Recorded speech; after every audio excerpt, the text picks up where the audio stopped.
지금부터 미국 5분 뉴스를 시작하겠습니다. 피셔프라이스, 스누가 스윙 리콜, 유아 5명 사망사고 후 결정. 피셔프라이스가 200만 개 이상의 유아용 스누가 스윙 제품을 리콜한다고 발표했습니다. 피셔프라이스는 5명의 유아가 스누가 스윙에서 잠을 자다가 사망한 사고가 발생한 후 이 제품이 질식 위험이 있다는 사실을 확인하고 리콜을 결정했습니다. 미국 소비자 제품 안전위원회는 이 장치가 수면용으로 절대 사용되지 말아야 하며 침구를 추가해서도 안 된다고 경고했습니다. 스윙에 있는 머리받침과 몸을 지지하는 부품이 질식 위험을 높일 수 있기 때문입니다. 소비자들은 스윙의 머리받침과 몸지지 부품을 즉시 제거해야 하며 이를 제거한 경우 $25의 환불을 받을 수 있습니다. 하지만 CPSC 위원인 리처드 트렁카 주니어는 이런 조치가 충분하지 않다고 비판하며 제품 전체를 리콜하고 고객에게 전액 환불해야 한다고 주장했습니다. 피셔프라이스는 과거에도 락앤 플레이 슬리퍼즈와 같은 다른 유아용 스윙을 리콜한 적이 있으며 이 제품은 2번의 리콜 이후에도 유아 사망 사고가 발생했습니다. 스페이스X, 메카질라 회수 시스템 성공, 우주 발사 비용 절감 기대. 스페이스X는 일요일 아침 스타쉽 로켓 시스템의 시험 비행을 성공적으로 마쳤습니다. 이번 비행은 미국 텍사스주 남부 보카치카 해변에 위치한 스타베이스 발사장에서 이루어졌습니다. 시험 비행에서 슈퍼 헤비 로켓 부스터는 연료를 거의 모두 소모한 후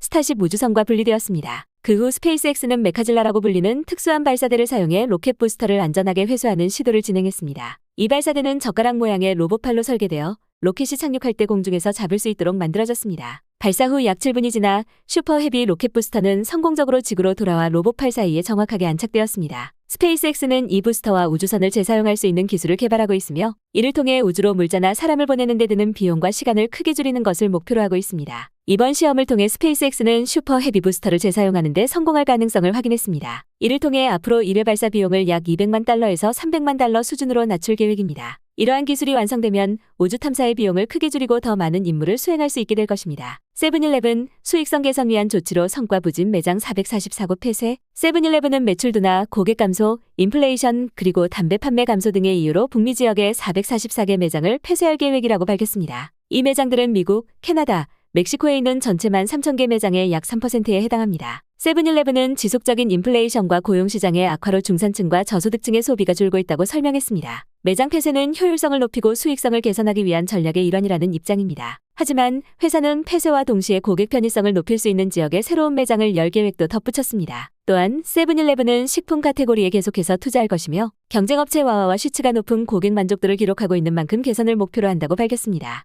미 법무장관들 틱톡 소송, 청소년 중독과 정신건강 악화 주장. 14명의 미국 법무장관이 틱톡을 상대로 소송을 제기했습니다. 이들은 틱톡이 청소년들을 중독시키고 정신건강에 해로운 영향을 미친다고 주장했습니다. 소송에서는 틱톡에 끝없이 이어지는 콘텐츠 피드, 위험한 챌린지 영상, 늦은 밤 알림이 문제가 된다고 지적했습니다. 소송에서는 틱톡이 13세 미만 사용자에게도 플랫폼을 허용하고 이를 통해 수익을 창출했다고 주장합니다. 틱톡은 이에 대해 강력히 반박하며 청소년 보호를 위해 많은 노력을 기울였다고 밝혔습니다. 하지만 법무장관들은 틱톡이 사용자들을 가능한 한 오랫동안 플랫폼에 머물게 하려는 알고리즘을 사용해 중독성 있는 콘텐츠를 제공하고 있다고 비판했습니다. 이와 함께 CDC는 청소년의 소셜미디어 사용이 정신건강에 미치는 영향을 조사한 보고서를 발표했습니다. 보고서에 따르면 고등학생 4명 중 3명 이상이 자주 소셜미디어를 사용하며 이 중 많은 학생들이 슬픔이나 절망감을 경험하고 있는 것으로 나타났습니다. 허리케인 헬렌 밀턴의 여파로 플로리다 주택보험료 폭등. 플로리다에서 최근 발생한 연이은 허리케인으로 인해 주택보험료가 더 인상될 가능성이 크다고 보험 전문가들이 전했습니다. 플로리다는 이미 전국 평균보다 약 4배 높은 보험료를 지불하고 있지만